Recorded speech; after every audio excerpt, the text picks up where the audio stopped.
Booth స్థాయి age members అందరికి కూడా హృదయపూర్వక నమస్కారాలు తెలియజేసుకుంటూ, మరి ప్రజా అభిప్రాయం మేరకు ప్రజల్లో ఉండే వ్యక్తికి అవకాశం కల్పించాలని చెప్పి ఏఐసిసి వారు తీసుకున్నటువంటి నిర్ణయాన్ని మన ప్రజలు స్వాగతిస్తున్నారంటే మనం అందరం కూడా కృతజ్ఞతా భావంగా ఉండాలి. అందుకు మనం ఏఐసిసి పెద్దలైనటువంటి సోనియా మేడం గారికి, రాహుల్ గాంధీ గారికి, మల్లికార్జున్ ఖార్గే గారికి, కేసీ వేణుగోపాల్ గారికి ధన్యవాదాలు తెలియజేసుకుంటూ, మరి ప్రజాసేవలో మాకున్నటువంటి పట్టుదల, ఒక యువకుడు పబ్లిక్ మధ్యలో ఉంటాడు, ఇటువంటి యువకుల్ని ప్రోత్సహించాలని చెప్పి నిర్ణయం తీసుకున్నారని మాకు అవకాశం ఇచ్చినటువంటి మన ముఖ్యమంత్రి రేవంత్ అన్న గారికి, ఇన్ఛార్జ్ మేడం నటరాజన్ గారికి, విశ్వనాథన్ గారికి, వివేక్ అన్న గారికి, పొన్నమన్న గారికి, తుమ్మల గారికి పాదాభి నమస్కారం తెలియజేసుకుంటూ వారికి కూడా ధన్యవాదాలు తెలియజేసుకుంటూ, మరి ఈరోజు నేను మీ ముందుండి మాట్లాడుతున్నా అంటే ఇదంతా కూడా జూబ్లీహిల్స్ ప్రాంత ప్రజల ఆశీర్వాదం అనే నేను అనుకుంటున్నాను. మరి గతంలో జనరల్లీ ఎప్పుడైనా ఎలక్షన్స్ 5 సంవత్సరాలకు ఒకసారి వస్తాయి, కానీ మన ఎలక్షన్ 2 సంవత్సరాలకే వచ్చింది. నేనైతే ఇది దైవ నిర్ణయం అని అనుకుంటున్నాను. గత 10 సంవత్సరాల్లో జరిగినటువంటి పాలన ఏందో మీ అందరికి తెలుసు. అభివృద్ధి జరిగిందా, అన్యాయం జరిగిందా అనేది మీ అందరికి తెలుసు. అభివృద్ధి కన్నా అన్యాయమే ఎక్కువ జరిగింది ఈ ప్రాంతంలో. ఈరోజు జూబ్లీహిల్స్ ప్రాంత ప్రజల స్వేచ్ఛ కోసమే వచ్చినటువంటి ఎలక్షన్ అని నేను భావిస్తున్నాను. ఈ ప్రాంత ప్రజలందరూ కూడా అదృష్టవంతులని నేను అనుకుంటున్నాను.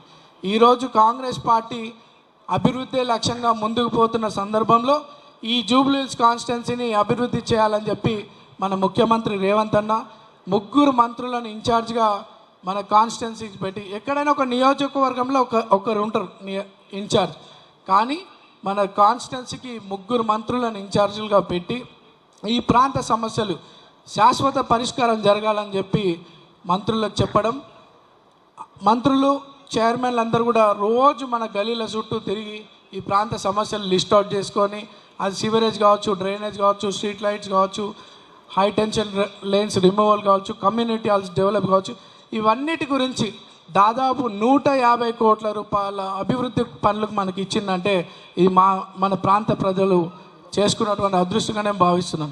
అవే కాదు, అభివృద్ధే కాదు, సంక్షేమ పథకాలను కూడా ప్రభుత్వం ద్వారా అర్హులైనటువంటి వారికి చెందుతున్నటువంటి విషయం మీ అందరికీ తెలుసు. మరి మనమందరం కూడా బూత్ స్థాయి కార్యకర్తలందరూ కూడా ప్రజల్లోకి వెళ్ళేటప్పుడు మన పార్టీ తరఫున జరిగినటువంటి అభివృద్ధి కార్యక్రమాలనే ప్రజల దృష్టికి తీసుకుపోవాలి. ఒక పక్కన సింపతి అని చెప్పి మాట్లాడుతూ ఉన్నారు. సింపతి అంటే ఒక కుటుంబానికి సంబంధించినటువంటి వ్యక్తి, ఒక కుటుంబానికి సంబంధించి సింపతి మీద వాళ్ళు వస్తున్నారు. గతంలో చేసినట్టు అభివృద్ధి ఏమైనా ఉంటే అది చూపించి అడగండి. ఈరోజు కాంగ్రెస్ పార్టీ 2 నెలల్లో 150 కోట్ల రూపాయల వర్కులే కాకుండా, సంక్షేమ పథకాలే కాకుండా, రాబోయే రోజుల్లో ఈ ప్రాంతంలో ఉన్నటువంటి సమస్యలన్నిటి కూడా శాశ్వత పరిష్కారం చేసే విధంగా ముందుకు పోతున్నటువంటి విషయం మీద మనం అభివృద్ధి లక్ష్యంగా ముందుకు తీసుకుపోవాలని చెప్పి కార్యకర్తలను తెలియజేసుకుంటూ, మరి ఇందాక మా సోదరులందరూ చెప్పుకుంటా కేసులు పెడుతూ అందరినీ ఇబ్బందులు పెట్టినారని చెప్పి చెప్పడం జరుగుతూ ఉంది. ఆ రోజులలో మీ అందరికీ తెలుసు నవీన్ యాదవ్ ఎదగొద్దు అని చెప్పి. నవీన్ యాదవ్ మీద ఒక్కసారి టార్గెట్. నవీన్ యాదవ్ 2018లో టికెట్ రాకుండా చేసినారు, 2023లో టికెట్ రాకుండా చేసినారు. సరే, రాజకీయంగా అవకాశాలు రానియకుండా చేయడం అది కామన్ రాజకీయాలలో, కానీ సమాజానికి ఉపయోగపడాలనుకున్నటువంటి యువకుల జీవితాలు పాడు చేయాలన్నది చాలా తప్పు. ఆ నైజం బీఆర్ఎస్ పార్టీది. కానీ సమాజానికి ఉపయోగపడాలనుకున్నటువంటి యువకులని ప్రోత్సహించే నైజం మన రేవంత్ అన్నది, మన కాంగ్రెస్ పార్టీది అని చెప్పి ఈ సందర్భంగా తెలియజేసుకుంటూ, మరి ఇన్నేళ్ల చరిత్రలో మనకు ఒక అవకాశం వచ్చింది. ఇదే డివిజన్ ఈ యూసుఫ్గూడలో పుట్టి పెరిగిన మీ అందరి ముందు ఒక తమ్ముడుగా, ఒక సోదరుడిగా మీ కళ్ళ ముందు ఎదిగినోడు నేను. అందరు కూడా వివిధ పార్టీలు ఉన్నప్పుడు కూడా నేను అందరిని కూడా గౌరవించే ఉండేటోని. ఈరోజు మన ప్రాంతానికి ఒక అవకాశం వస్తుంది. ఇంతకన్నా పెద్ద అవకాశం మళ్ళీ ఎప్పుడు వస్తుందన్నది తెలియదు, కానీ మన అందరం కూడా పెద్దల గౌరవం నిలబెట్టాలంటే మన మంత్రులు 3 నెలలు ఇలా కష్టపడుతూ పార్టీని బలపరిచినారు. ఈ ప్రజల కోరిక మేరకు స్థానికుడికి అవకాశం కల్పించినారు. వారి గౌరవం నిలబడాలన్నా, ఇన్ఛార్జ్ మేడం గౌరవం నిలబడాలన్నా, రేవంత్ అన్నని గౌరవం నిలబెట్టాలన్నా, కాంగ్రెస్ పార్టీ గౌరవం నిలబెట్టాలంటే కూడా మనమందరం కూడా ఈ నెల రోజులు కష్టపడి అత్యధిక మెజార్టీతో గెలిపిస్తేనే వారందరి గౌరవం నిలబెట్టిన వారు అవుతామని చెప్పి ఈ సందర్భంగా తెలియజేస్తూ, నేను ఒక అభ్యర్థిగా నేను ఉండా.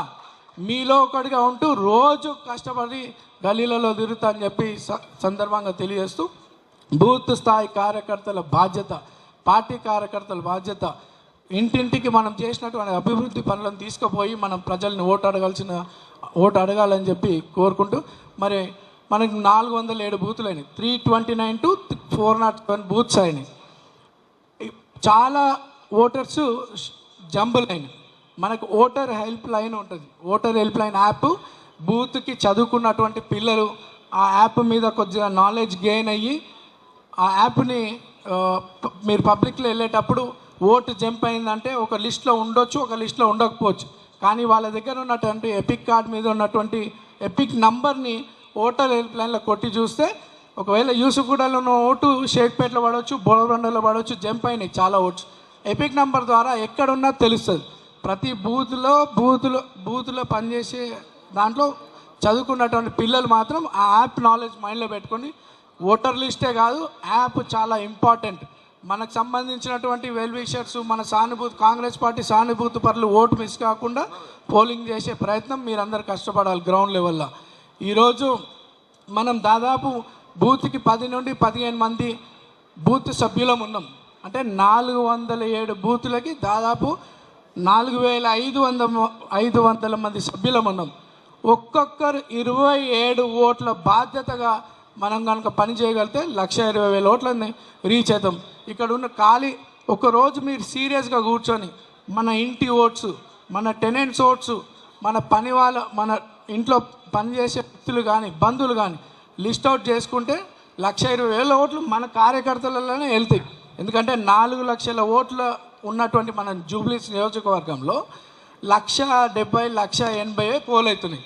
దాదాపు 2 లక్షల ఓట్లు మన ప్రాంతంలో పోల్ అవ్వట్లేదు. అది వేరియస్ రీజన్స్ కావచ్చు. ఇంకోటి జనరల్ ఎలక్షన్స్ అప్పుడంతా మన ప్రాంతం నుండి దాదాపు 50,000 మంది ఓటర్స్ వివిధ జిల్లాలకు సంబంధించిన వాళ్ళు మన ప్రాంతాల్లో ఉంటారు. ఆ సమయంలో వాళ్ళు ఓటు వేయడానికి వాళ్ళ జిల్లాలకు వెళ్ళిపోవడం వల్ల ఇక్కడ పోలింగ్ పర్సంటేజ్ కూడా తక్కువ అవుతుంది. ఈరోజు ఈ ఎలక్షన్ సింగిల్ ఎలక్షన్, అందరు కూడా ఇక్కడనే ఉన్నారు. డీటెయిల్గా మీరు మన చైర్మన్స్ అందరితోని ఓటర్ మ్యాపింగ్ చేస్తూ ఉన్నారు.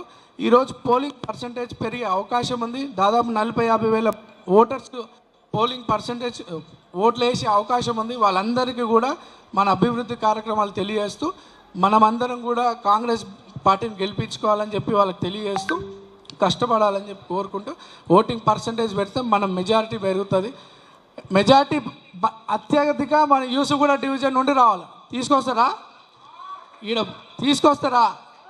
ఈడ 56 బూతులు, 60,000 ఓటర్స్ ఉంటారు. ఈ ప్రాంతంలో పోలింగ్ అవుతున్నటువంటి మ్యాక్సిమం 70% ఓట్లు మనకు పోల్ అయ్యే విధంగా కార్యకర్తలు, బూత్ స్థాయి మెంబర్స్ అందరు కష్టపడాలని కోరుకుంటూ, నేను రేపు మీ అందరి కష్టంతో ఎమ్మెల్యే అయినప్పటికీ కూడా మీ అందరిలో ఒకటిగానే ఉంటా. ఫస్ట్ మీకు గౌరవిస్తా. ఫస్ట్ ఏ సమస్య ఉన్నా మీకు గౌరవం ఇస్తాం. నేను మొన్న అటు తిరుగుతుంటే కళ్యాణ్ నగర్లో ఒక మీటింగ్ అయింది. పాపం అక్కడ ఉన్నటువంటి అసోసియేషన్ వాళ్ళు చెప్తా ఉన్నారు, అన్న మాకు ఈ సమస్య మీద పోతే సమస్య వినడం తర్వాత కానీ మాకు గౌరవం దక్కేది కాదని చెప్పి. అటువంటి ఇబ్బందులు మీకు భవిష్యత్తులో ఉంటాయి. మీ సమస్య ఏదైనా ఉంటే చెప్పండి, నేనే వస్తాను, లేకపోతే పర్సన్ ఎవరైనా వస్తారు. మీ కష్టాల్లో నిలబడతా, మీకు ఆ సమస్యలు పరిష్కరిస్తా, మీకు అండగా ఉంటా ఒక సోదరుడు అని చెప్పి తెలియజేస్తూ, కాంగ్రెస్ పార్టీ మనకు అవకాశం ఇచ్చింది. పెద్దల గౌరవం నిలబెట్టాలంటే మనం అందరం కష్టపడి అత్యధిక మెజార్టీతో గెలిపించాలని చెప్పి మరోసారి గుర్తు చేస్తూ, జై కాంగ్రెస్. చేతి గుర్తుకే